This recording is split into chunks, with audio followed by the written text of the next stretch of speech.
Hi friends, எல்லோரும் எப்படி இருக்கீங்க? Very good afternoon. இன்றைக்கி சண்டே. ஒரு ஸ்பெஷல் என்னென்னா, இன்றைக்கி நான் ஒரு வில்லேஜுக்கு வந்திருக்கேன், மதுராந்தகம் அப்படின்னு சொல்லிட்டு. ரொம்ப பார்க்கவே ரொம்ப ரொம்ப பியூட்டிஃபுல்லாக இருந்தது. உங்களுக்கு ஒரு சின்ன பதிவு போடலாம் அப்படின்னு சொல்லிட்டு. எப்படின்னா, இங்கே நீங்கள் ஃபுல்லாக சுற்றி பார்த்தீங்கன்னு வச்சிங்கன்னா, ஒரு ஃபுல்லாக க்ரீனிஷாக இருக்கும். ஃபுல்லாகவே மரங்களாக இருக்கும். இந்த அளவுக்கு நான் ஹாப்பியாக இருக்கிறதுக்கு காரணம் கண்டிப்பாக இன்றைக்கி இந்த மரங்கள் தான். எதனால நான் சொல்ல வரேன் அப்படின்னா, நம்முடைய பேரண்ட்ஸு, அப்புறம் தாத்தா பாட்டி இவங்க தான் இதை வளர்த்துருப்பாங்க கண்டிப்பாக.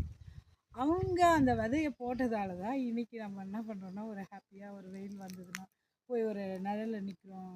ஆடு மாடுகள் எல்லாமே வந்து இந்த மரத்தால் கண்டிப்பாக யூஸ் இருக்குது. இது எல்லாருமே சொல்கிற கருத்து தான்.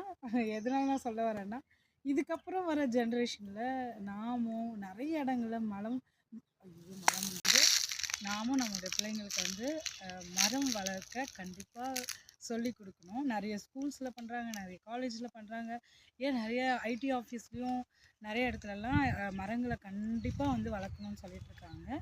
ஸோ நீங்களும் கண்டிப்பாக மரங்களை வளர்க்கணும். பார்க்குறதுக்கே அவ்வளோ பியூட்டியாக இருக்குது ஃப்ரெண்ட்ஸ். நீங்களும் உங்களுடைய வில்லேஜ்லலாம் கண்டிப்பாக பார்த்துருப்பீங்க. என்னுடைய சின்ன பதிவு தான் இது. Bye friends.